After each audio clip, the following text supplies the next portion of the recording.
Paz do Senhor, amados irmãos em Cristo Jesus. Estamos no segundo trimestre da Escola Bíblica Dominical. Hoje falaremos um pouco, vamos fazer algumas reflexões a respeito da lição 4, que será ministrada no dia 28 de abril de 2024. O título da nossa lição é Como se conduzir na caminhada. O nosso texto áureo, que se encontra na carta de Paulo aos Colossenses, no capítulo 4, versículo 5, nos diz: andai com sabedoria para os que estão de fora, remindo o tempo. A nossa verdade prática nos afirma o seguinte: a jornada para o céu deve ser feita com prudência e sabedoria, num contexto de oposição à nossa maneira de viver. Então, ancorados e baseados nestes textos, eu vou trazer aqui para vocês os nossos 3 objetivos que devem ser cumpridos na ministração da nossa aula no próximo domingo. O primeiro objetivo nos diz apontar o padrão de conduta cristã descrito na palavra de Deus. E o termo de destaque aqui é o padrão de conduta. Uma conduta cristã. O segundo objetivo nos diz assim: explicar que a caminhada cristã deve ser conduzida com prudência e sabedoria. E o termo de destaque aqui é com prudência e sabedoria. O terceiro objetivo, advertir qual deve ser o comportamento do crente frente aos dias maus. E nós temos aqui 2 elementos de destaque. O primeiro, o comportamento do crente, como deve ser esse comportamento. E o segundo é frente aos dias maus. Eu coloquei aqui para vocês alguns elementos bibliográficos, algumas referências que podem servir de apoio a vocês, porque serviram a mim também. Então, eu quis compartilhar aqui, caso vocês queiram ampliar o leque de consulta de vocês. A título de introdução, nós podemos começar retomando um pouquinho a nossa trajetória, comentando aqui o que estudamos até agora. Então, a nossa lição 1, cujo título era o início da caminhada. Aqui nós aprendemos 3 coisas fundamentais para que a gente possa caminhar, para que a gente possa ter um bom desempenho na carreira que nos está proposta. Uma carreira que começa com a salvação, desenvolve-se com a santidade e a perseverança até chegarmos ao céu. Os 3 pontos principais da nossa lição, um nos diz que nós precisamos ver o céu. Para que possamos ver o céu, nós temos que aceitar o sacrifício de Jesus pelos nossos pecados, que pela graça de Deus já nos é colocado, e pelo sacrifício que Jesus executou por nós, morreu em nosso lugar. A gente aceitando este plano de salvação de Deus em nossa vida, é necessário que a gente creia e ocorra em nós um novo nascimento, um nascimento da água e do Espírito agora.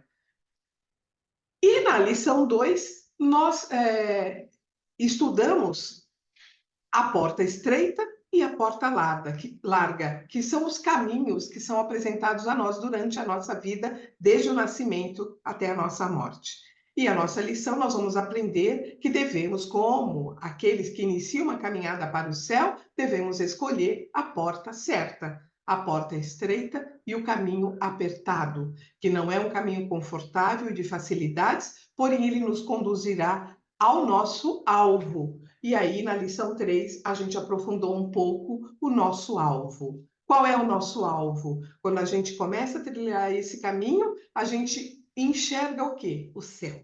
A gente deve enxergar o céu. A razão da nossa esperança, a razão da nossa fé em iniciarmos essa caminhada.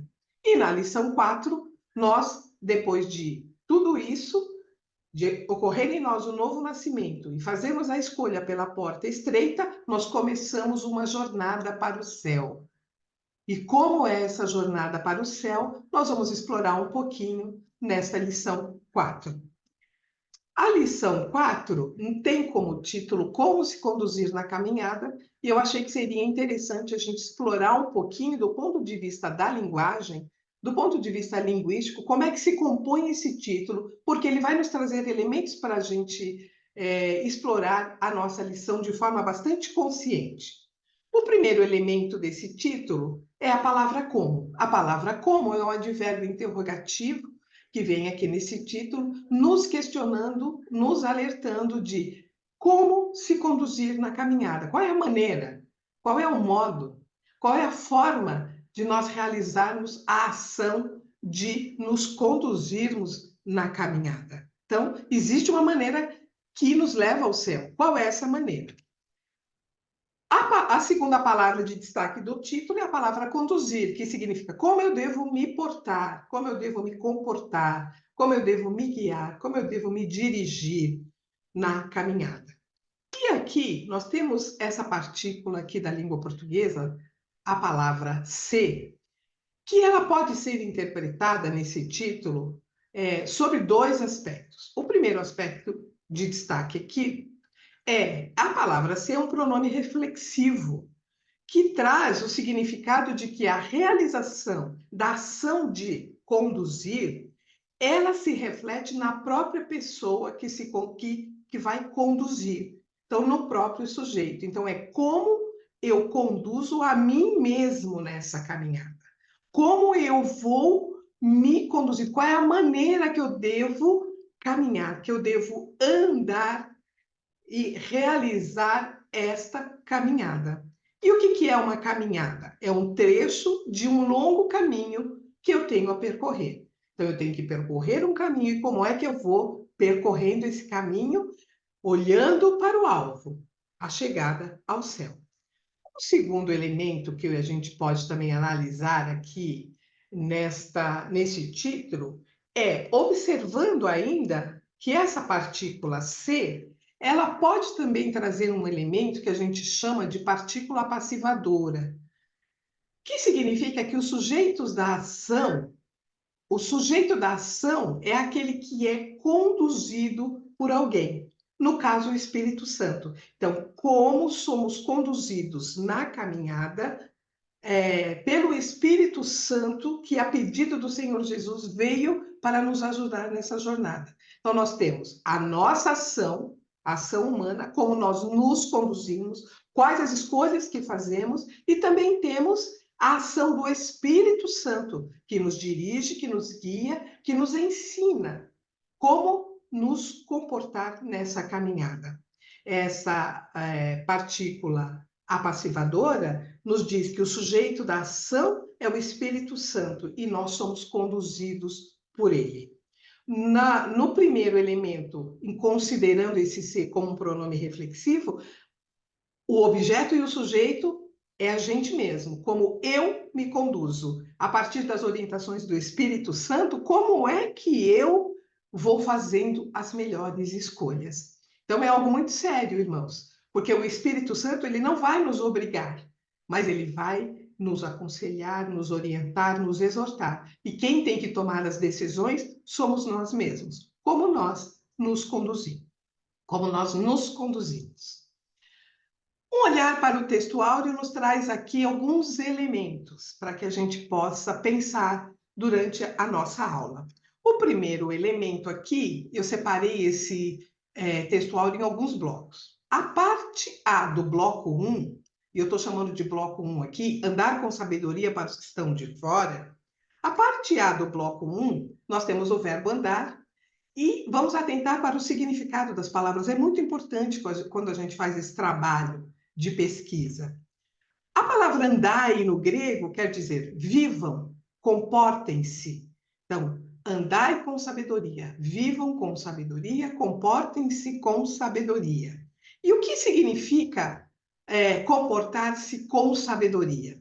E eu achei muito interessante na minha pesquisa essa palavra sabedoria, que às vezes a gente olha do ponto de vista filosófico e fica uma coisa mais no campo das ideias. Mas a palavra sabedoria aqui no grego, ela significa a habilidade de lidar com questões da vida.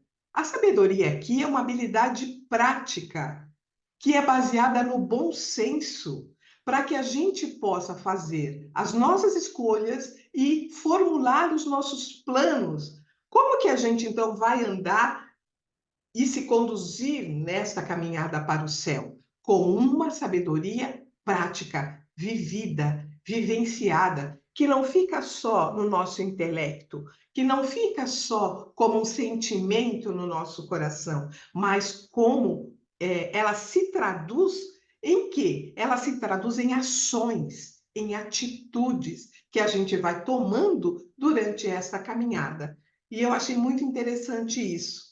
O livro de Atos, lá no capítulo 7, no versículo 10, nos lembra como esta sabedoria prática agiu na vida de um homem muito importante para a obra de Deus na sua geração.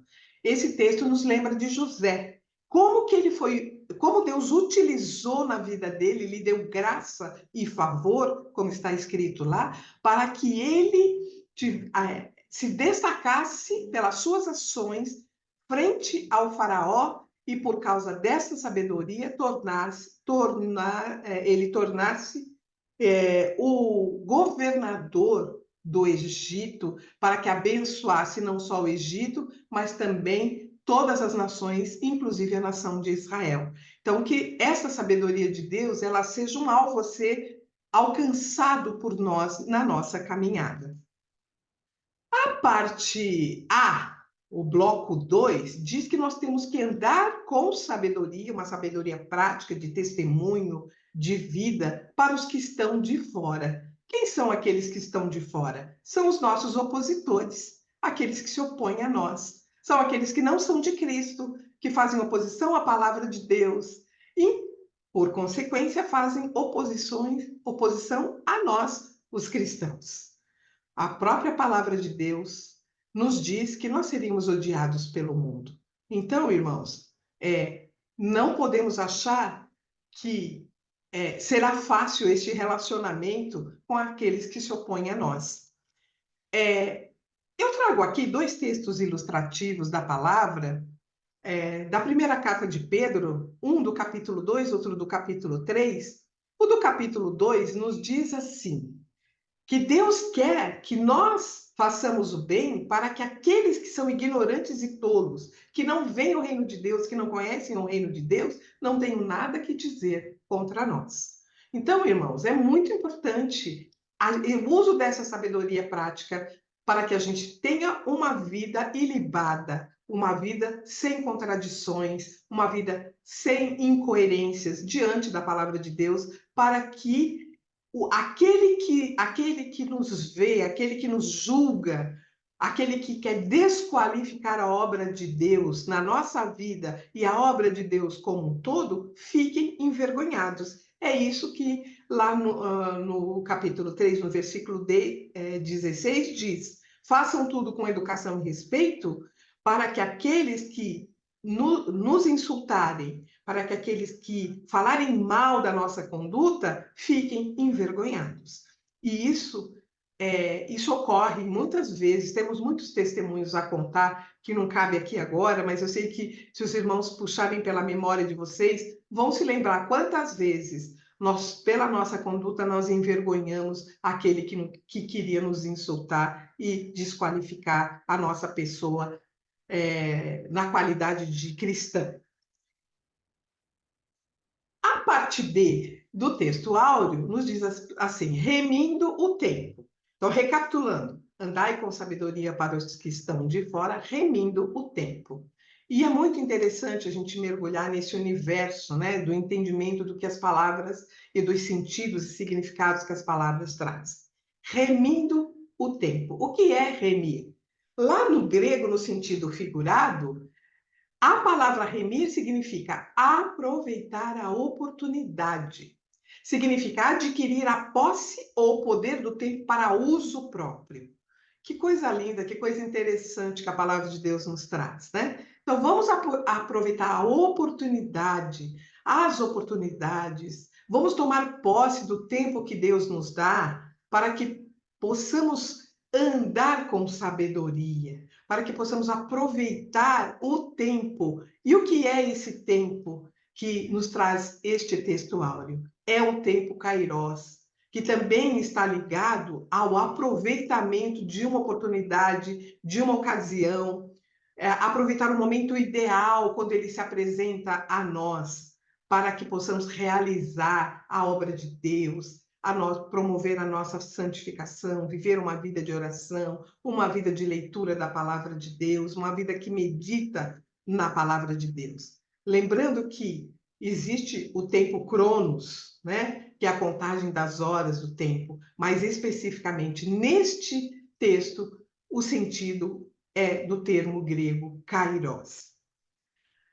Olhando para a verdade prática, também nós podemos trazer aqui alguns elementos muito importantes para a nossa lição, que são os dois blocos. O primeiro bloco é: a jornada para o céu deve ser feita com prudência e sabedoria.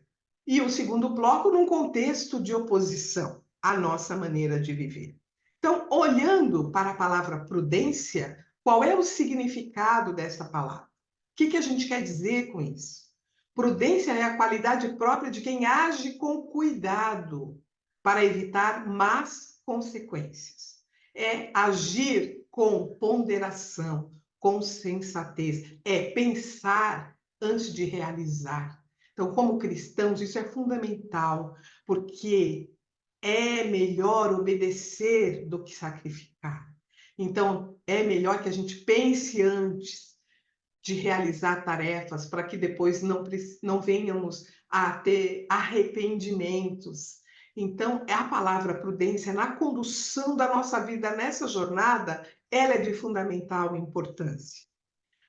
A segunda palavra é caminhar com prudência e sabedoria, que é a aplicação prática à sabedoria, dos conhecimentos acerca das coisas de Deus, da moral, da doutrina cristã. Então, a gente se apropria de todos estes conselhos, essas ideias, mas não podemos ficar só na nossa mente e no nosso coração. Precisamos ter atitudes nessa caminhada que revelem esta sabedoria acerca das coisas de Deus, daquilo que a gente conhece. A gente conhece aquilo que o Espírito Santo nos mostra, nos alerta, nos exorta, nos ensina e pensamos sobre o que a gente vai fazer antes de agir, que é andar com prudência. Lembrando que nós estamos cercados de uma nuvem enorme de testemunhas que se opõem à palavra de Deus, que se opõem à nossa maneira de viver. E a maior oposição que eu vejo, irmãos, na atualidade, à palavra de Deus, é esse modo de vida antropocêntrica que tem contaminado todas as relações, tudo aquilo que a gente vem fazendo na nossa vida diária e cotidiana. Porque essa visão antropocêntrica, ela nega o valor e a existência de Deus. Ela tem o homem como centro de todas as coisas. Então, a humanidade está vivendo para satisfazer os seus próprios desejos, as suas próprias vontades, não se preocupando com a eternidade, buscando tudo que é terreno. Então, nós precisamos ter um viver e caminhar nessa jornada de uma forma diferenciada, para que as pessoas que estão de fora vejam o trabalhar de Deus na nossa vida. Então, é riquíssimo este texto áureo, que tem uma frase pequena, mas muito rica em conteúdos. E a nossa verdade prática, que nos traz uma afirmação de muita relevância. Então, é importante nós, como professores, olharmos para estes detalhes importantes que conduzem a nossa lição. Se olharmos ainda para a verdade prática e olharmos para a nossa leitura em classe, nós vemos uma conexão direta daquilo que está enunciado ali, né? Em Efésios 5, de 15 a 17, como está lá a nossa leitura em classe, diz: portanto, vede prudentemente como andais, não como nécios, mas como sábios. E aqui tem um detalhe importante para a gente analisar. Então, a gente tem que ver com cuidado, prevendo as consequências, como nós estamos andando. Então, a palavra prudentemente, o modo de andar prudente é ver. Nós vemos com prudência, ou seja, vamos enxergar antes, Vamos observar antes, vamos observar o tempo todo como a gente está andando. E aí o texto nos diz, não como necios, mas nos dá a saída, mas como sábios. E aí ele nos aconselha, remindo o tempo, porque quem é sábio aproveita as oportunidades que Deus lhe dá. Remindo o tempo, porque os dias são maus, os dias são trabalhosos, os dias são de muita tarefa que a gente precisa realizar e a gente precisa se organizar neste tempo para que a gente possa dar lugar à obra de Deus na nossa vida, dar lugar ao Espírito Santo, dar lugar aos momentos de oração, e de busca da presença de Deus. E no 17, nos diz ali um conselho maravilhoso: pelo que não sejais insensatos, mas entendei qual seja a vontade do Senhor. Então, vede prudentemente, vamos remir o tempo e vamos entender qual é a vontade do Senhor. Não podemos andar distraídos com tantas coisas, mas a gente precisa se concentrar, remir o tempo. Não é maravilhoso, irmãos, quando a gente olha para a riqueza da palavra de Deus? A cada texto, a cada frase, Deus vai nos acrescentando conhecimentos. Isso é fantástico, isso é maravilhoso, isso alegra o meu coração e tenho certeza que alegra o coração de vocês também. Então, agora chegamos aqui, né? Como nos conduzir na caminhada? E aí nós vamos olhar para o termo do nosso objetivo. Qual é o padrão de conduta que nos levará ao céu? Então, vamos explorar aqui um pouquinho o que significa padrão. Padrão é qual é o modelo que nós devemos seguir? Qual é o exemplo a ser seguido? Quais são as características que nós vamos escolher como critério de avaliação para a nossa conduta? Então, isso é o padrão. E a Bíblia nos traz qual é o padrão. O padrão, irmãos, nós já sabemos, mas precisamos reforçar ainda mais, para que a gente não esqueça. Vamos deixar que o Espírito Santo nos use na nossa aula para a gente lembrar os irmãos de tudo que a Bíblia diz. O nosso padrão é Jesus Cristo. O nosso padrão, ele nos deu o exemplo.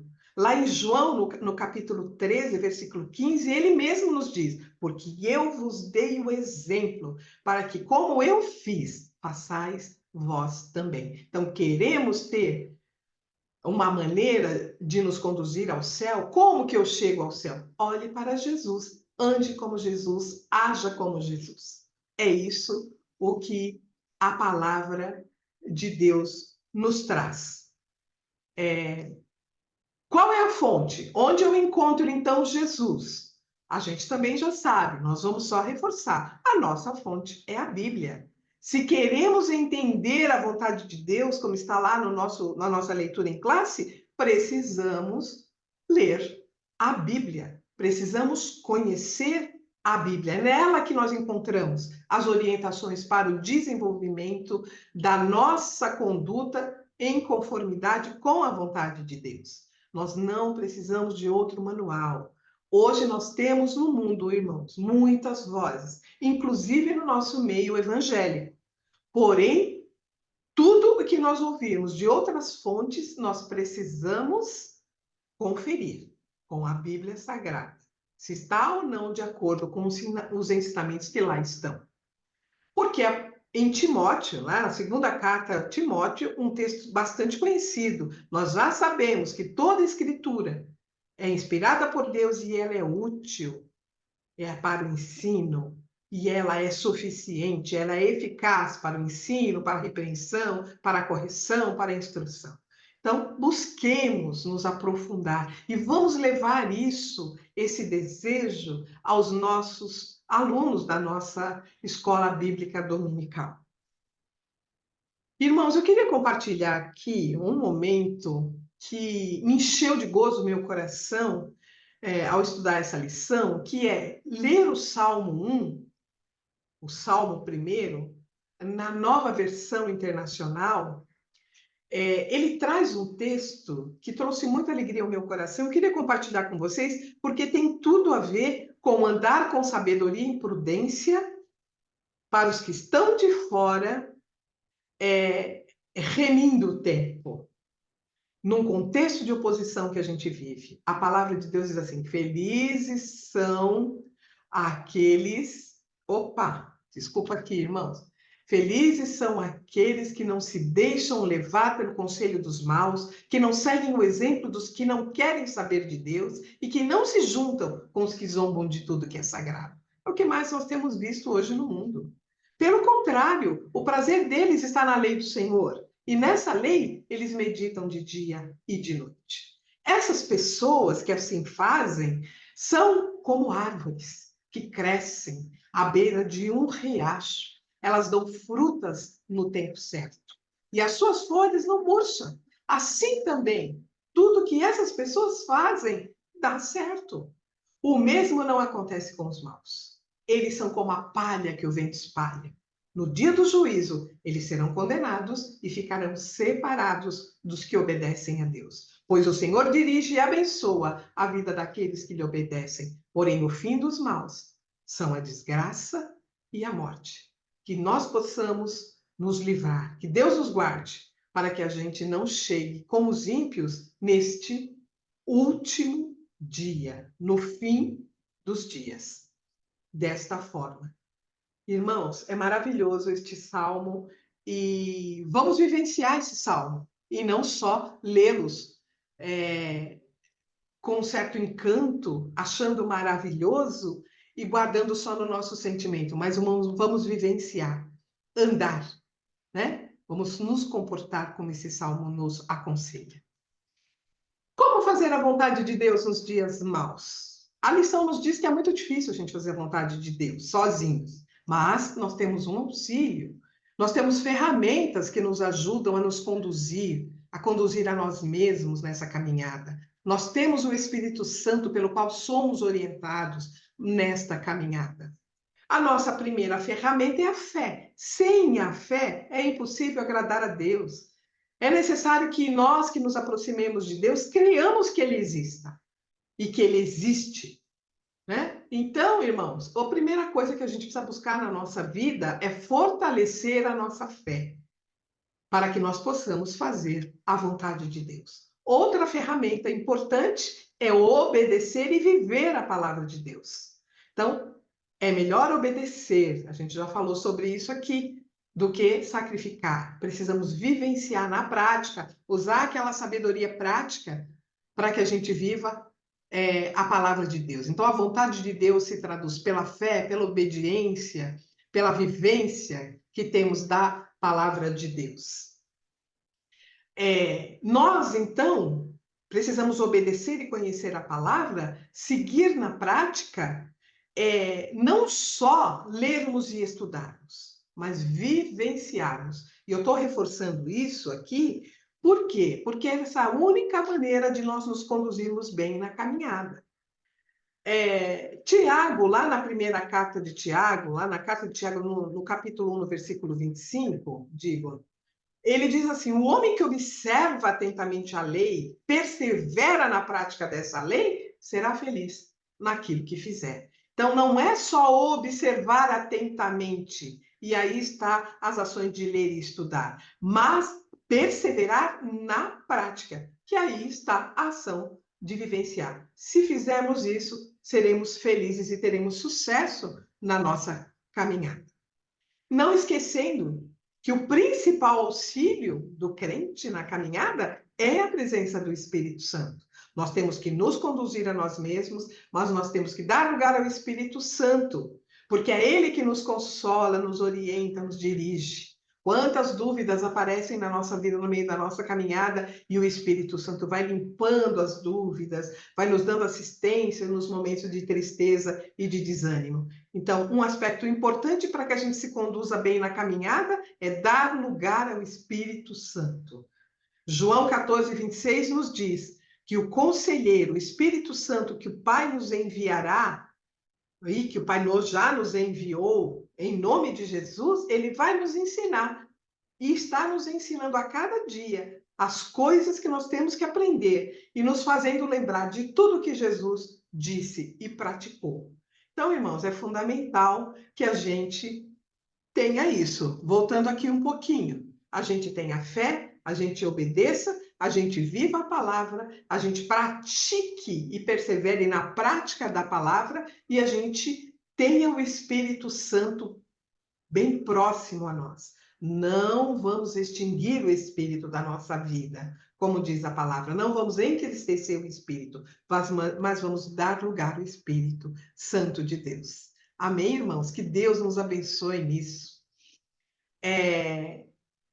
Ainda, né, a lição vai nos trazer que para que nós façamos a vontade de Deus nesses dias maus, em especial, né, nós precisamos nos conduzir nessa caminhada como sábios e não como nécios. E aí cabe a gente trazer um pouquinho o que significa ser nécio, né? Ser nécio é viver sem fé. Podemos escolher viver sem fé, lamentando, viver de forma inconstante, de forma descuidada, não aproveitando as oportunidades para conhecer e servir a Deus, se ocupando somente dos prazeres terrenos e pecaminosos, somente do nosso trabalho secular, que tanto tem nos consumido nesses dias, irmãos. Então, precisamos atentar para isso, precisamos estar alerta quanto a isso.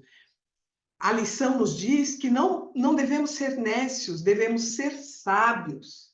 E o sábio faz o quê? Obedece à palavra de Deus, busca a santificação, sem a qual ninguém verá a Deus, persevera na busca da comunhão com Deus, por meio da oração, busca entendimento da palavra de Deus, por meio da leitura e meditação das Escrituras.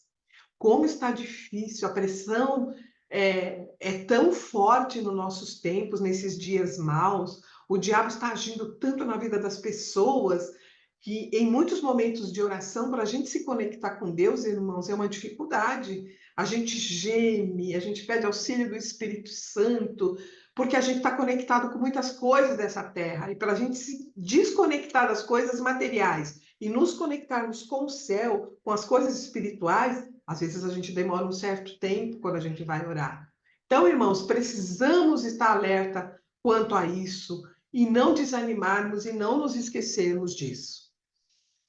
Frente aos dias maus, nós não podemos gastar o nosso tempo com coisas banais, e isso tem acontecido muito na vida de muita gente. Coisas frívolas, coisas supérfluas. As pessoas não têm sabido como organizar e como remir o tempo. Não têm sabido como usar com inteligência e espiritualidade as oportunidades. Para terminar a nossa aula, os nossos alunos precisam estar bem esclarecidos de alguns pontos que eu queria retomar aqui com vocês para encerrar minha fala. O primeiro ponto é: todo mundo precisa saber que ao iniciar a jornada da salvação nós temos um alvo, não podemos esquecer que o nosso alvo é a vida eterna, que existe além desta vida terrena. Ela é maior do que essa vida terrena. Essa vida terrena é só uma passagem. E nós temos visto muitos evangelhos falsos nos induzindo, nos estimulando a viver esta vida terrena com conforto, com dinheiro, com prazer, e esquecendo que o nosso alvo é o céu.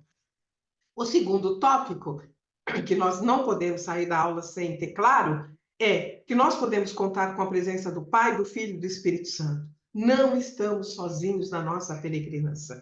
Glória a Deus por isso, porque se estivéssemos, nós não conseguiríamos. Mas Deus, na sua infinita misericórdia, né, nos deu o Espírito Santo, nos deu o seu Filho, planejou a nossa salvação, o nosso resgate, o nosso retorno. Glória a Deus por isso. Também não podemos esquecer que não podemos olhar para trás. Aquele que lança a mão do arado precisa seguir para o alvo, para ser apto a entrar na cidade pelas portas. O quarto tópico, nós não podemos esquecer que nestes dias maus nos aponta que o reino de Deus está próximo, que tudo isso que nós estamos vivendo, ele já era do controle e do domínio de Deus. E não podemos esquecer o que está em Apocalipse 3:11. Eis que venho sem demora, o reino de Deus está próximo. Vamos guardar o que temos, para que ninguém tome a nossa coroa. Deus nos lembre todo dia, que o nosso fim, o nosso tempo do fim de sofrimento está próximo. E por último, na condução da nossa caminhada, nós precisamos nos conduzir, como disse a lição 4, com sabedoria e com prudência, seguindo firmes, alicerçados nas certezas que nos ensina a palavra de Deus, sempre apoiados pelo Espírito Santo, sem nos desesperar nos dias maus. Que o Senhor nos dê uma ótima aula, que o Espírito Santo de Deus esteja presente em nós e que façamos prosperar o conhecimento e as vivências da palavra de Deus na vida dos nossos alunos. Que Deus nos abençoe e nos conceda uma boa aula. A paz do Senhor a todos. Amém. Que o Senhor nos abençoe.